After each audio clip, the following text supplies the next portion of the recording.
Good morning, everyone. My name is Tucker MacDonald, and I'm the founder of Condor Digital, an app design and development studio. I'm thrilled to be here today to talk about my app Tide Guide. I certainly realize that Tide Guide doesn't have the same household name recognition as some of my previous presenters, so let me tell you a little bit about the app. Tide Guide is my ocean tides and marine weather app that I've been publishing since 2018. The app has grown from my experiences growing up by the ocean, fishing with my grandfather, monitoring the evening weather forecast to go for a boat ride, or track the full harvest moonrise over the ocean. The app itself has evolved over the years alongside annual system updates.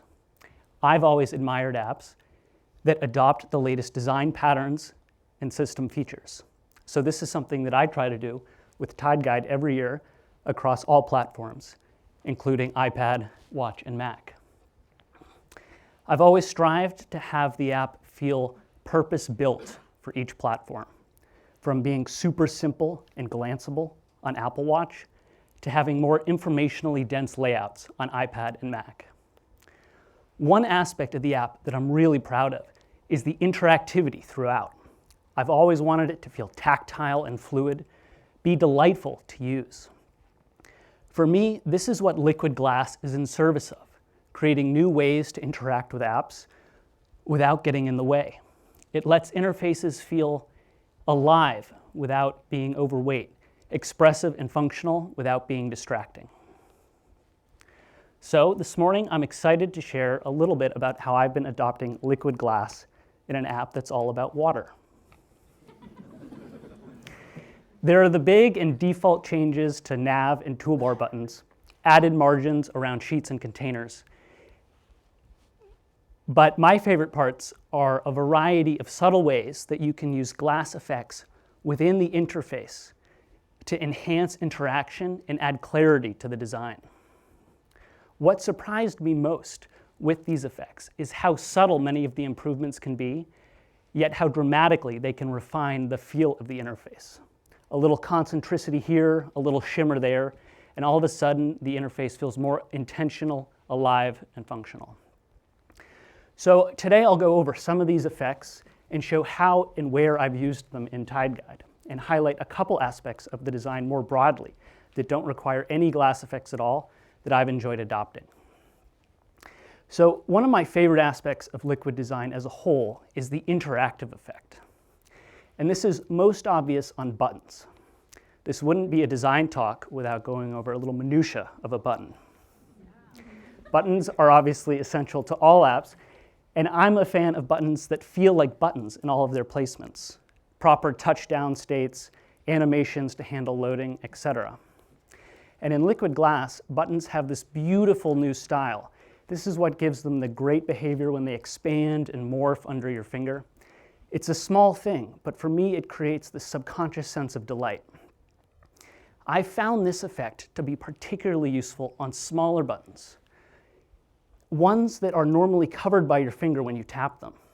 Here's an example where it's not immediately obvious that you're in the tap target until you lift up your finger.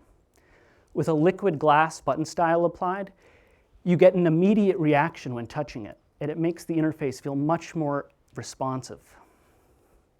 It's not only useful on smaller buttons, though. Here in my hourly charts sheet, I've added it to the day of the week buttons, and it causes them to expand and morph within the container. The effect is snappy, and with a little haptic feedback, it makes for a really nice moment. Individually, these effects are small, but they start to establish a new expectation of interaction. They make buttons feel intentional and immediate. Building on these interactive effects, I've found the identity variant to be one of the most delightful and one of the most flexible. This effect doesn't change the appearance of a view until you interact with it. I've applied this effect here to the main tidal wave. On first glance, it's not obvious there's anything glassy about it.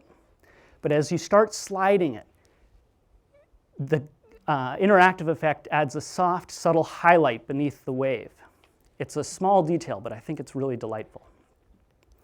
I've added it here in the tide charts as well, Previously, I had a small scale animation on each card, but adding the glass effect makes the cards feel more cohesive within the rest of the app and the platform as a whole.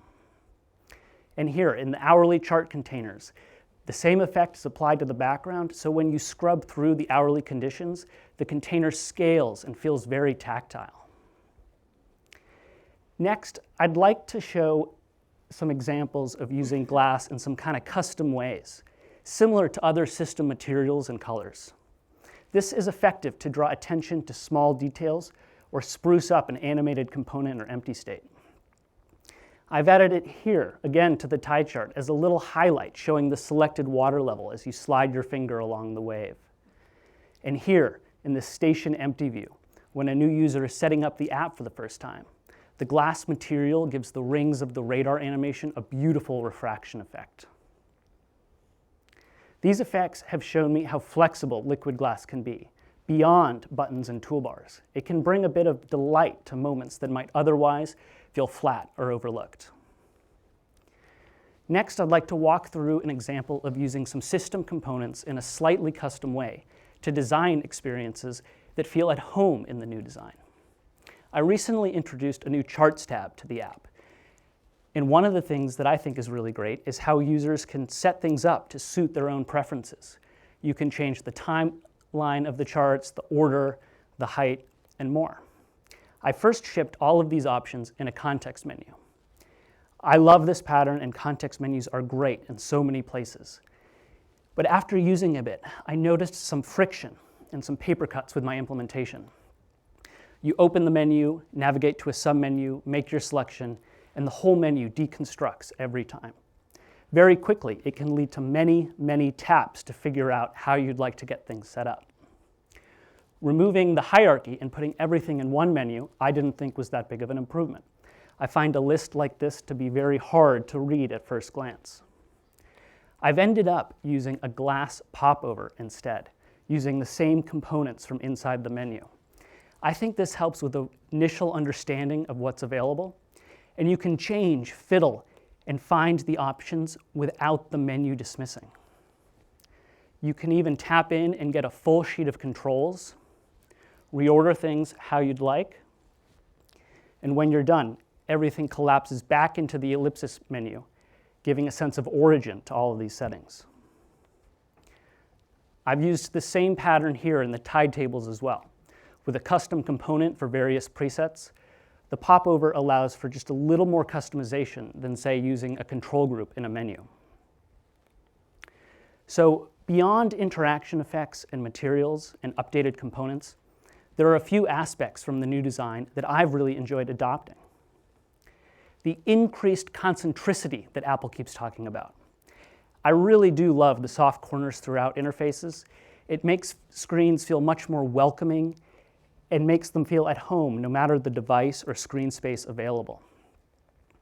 The consistent leading alignment and spacing. This is something I didn't think I'd appreciate as much as I have, but it really helps increase familiarity across apps and screens. Being able to quickly scan the leading edge of every row and know action and content based on color and iconography helps reduce the cognitive load when looking at settings or functions. And finally, the new keyboard and search bar placement. Text entry is one of those things that is so frustrating when something unexpected happens. So I love being able to support the new keyboard design. And when I encounter an app that still has the old one, it's becoming more and more apparent every week. So these are some of the ways that I've been building TideGuide to feel modern and delightful on the latest platforms. Liquid glass and the new design system have helped me bring new levels of interactivity and delight to the app. There's rightfully a lot of attention on the actual glass material part of the design, but the new design system is full of fantastic usability improvements. So much so that many of the changes that I've made to padding and hierarchy, I haven't cordoned off to just the latest OS version. Going through this process, one of the things I realized was that a redesign is certainly not required to adopt the new design. In fact, my process was more adopt and then redesign. Many of the best aspects come from just using the latest version of system components. I've had a wonderful time exploring what's possible with Liquid Glass. For me, it feels like the start of a new era of interaction with software. Everything is more fluid and recedes to highlight the content of an app. I've been thrilled with the response from TideGuide users. I'd love for you to check out some of what I've shared today in TideGuide. It's available on all the platforms in the App Store. And shout out to my family watching live, who have been my beta testers from day one. Thank you. Have a great day. Back to Sarah.